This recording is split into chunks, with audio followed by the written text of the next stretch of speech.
Si tu as une carte qui provient d'une plateforme de crypto-monnaie, c'est très intéressant parce que des fois, il y a du cashback qui est vraiment intéressant, il y a des avantages qui sont top.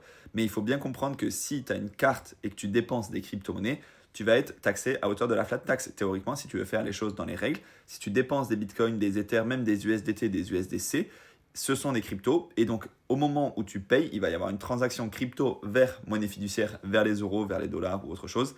Et là, tu vas avoir normalement une flat tax qui s'impose de 30% sur les plus-values que tu as générées. Si tu avais investi 1000 euros, qu'aujourd'hui, je sais pas, tu as 1200 euros en crypto, sur ces 200 euros de plus-value, tu es censé payer 30% d'impôt sur tes plus-values.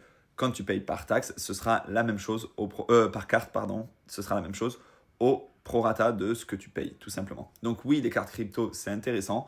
Il y a des avantages qui ont été très intéressants, notamment au dernier bull run. On va voir si les plateformes de crypto repoussent ça un petit peu sur le prochain bull run. Peut-être que ce sera encore une fois de plus intéressant d'en choper quelques-unes. Mais en attendant, l'imposition n'a pas disparu, du moins si tu es résident fiscal français.